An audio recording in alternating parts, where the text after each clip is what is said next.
Nous sommes venus, comme vous le voyez, la Cour pénale internationale, la Cour pénale spéciale et des représentants des juridictions ordinaires pour lancer un message aux victimes des crimes atroces qui ont été commis en Centrafrique, que ces crimes ne seront pas oubliés et que ces victimes ne seront pas abandonnées. Que bientôt, la justice va commencer à faire son travail et qu'elle va traquer tous ceux qui ont commis ces crimes jusqu'à leur dernier retranchement. Mais on a l'impression que les choses s'accentuent encore. Depuis que vous avez prêté serment la dernière fois, on a l'impression qu'on a plus de crimes encore en Centrafrique. Est-ce que la mission vous sera vraiment facile? La mission ne sera pas facile, mais la mission n'est pas impossible. Nous savons que des crimes atroces continuent à se commettre, mais comme je l'ai dit dans mon speech, la Cour pénale spéciale n'est ni sourde ni aveugle. Elle voit, elle entend, elle va enquêter sur tous ces crimes qui se commettent encore maintenant. À quand la fonctionnalité de la Cour pénale spéciale? La mise en place de la Cour pénale spéciale est progressive. Nous sommes en train pour le moment de constituer le corps des magistrats. Mais comme vous le savez, il y a des facteurs qui ne dépendent pas de nous. Il y a des magistrats internationaux qui sont encore en fonction dans leur pays. Ils doivent être libérés. Sur le plan interne, il y a des officiers de police judiciaire qui doivent être sélectionnés puis nommés. Il y a également les greffiers, les secrétaires des parquets qui doivent être nommés par décret présidentiel. Il y a également le local qui doit être mis à notre disposition. Mais vous pouvez d'ores et déjà savoir que l'effectif présentement déployé à Bangui a commencé à faire un travail de documentation, un travail de préparation, un travail de management et que dès que toutes les équipes seront déployées, le travail judiciaire pourra effectivement commencer.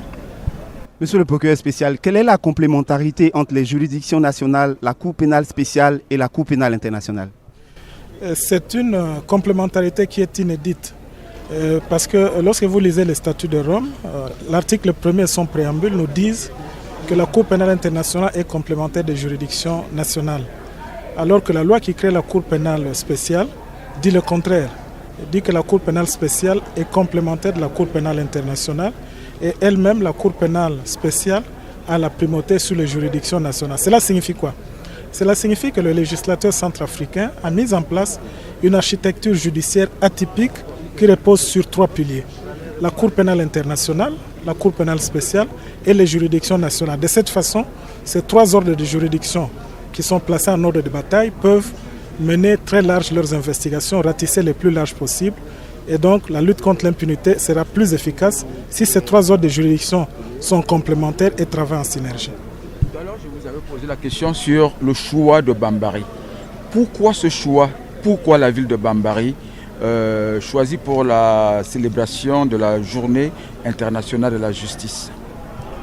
Pourquoi le choix de Bambari? Parce que Bambari c'est une ville martyre, mais c'est parce que aussi Bambari c'est une ville qui se remet. C'est une ville où l'espoir commence à naître. Et donc cet espoir qui commence à naître à Bambari, nous allons l'étendre sur les autres villes. Et soyez rassurés que nous n'allons pas nous arrêter à Bambari. Nous irons également dans les autres villes. Parce que cet espoir que Bambari représente aujourd'hui doit être partagé avec les autres villes. Monsieur le procureur, des exactions continuent dans la préfecture de la Ouaka, mais quels seront les mécanismes mis en place pour arrêter tout ça et que la justice reprenne ses activités? Chacun a son travail, la justice enquête, les forces de l'ordre et de sécurité font leur travail. Sachez que la MINUSCA est là pour appuyer les forces de l'ordre et de sécurité et ces forces-là feront tout pour mettre hors d'état de nuire toutes ces personnes qui continuent à endeuiller les populations centrafricaines. Dernière question, quel soutien attendez-vous des acteurs locaux en termes de soutien à la Cour pénale spéciale? Les acteurs locaux ont un grand rôle à jouer. Je l'ai dit tout à l'heure, dans le contexte des conflits armés, les victimes ont un rôle important à jouer parce que généralement, elles sont les premières à témoigner. Et leur témoignage souvent est décisif en justice. C'est pourquoi nous lançons un appel aux associations qui encadrent les victimes pour leur expliquer quels sont leurs droits, pour leur expliquer comment elles peuvent interagir avec la Cour pénale spéciale.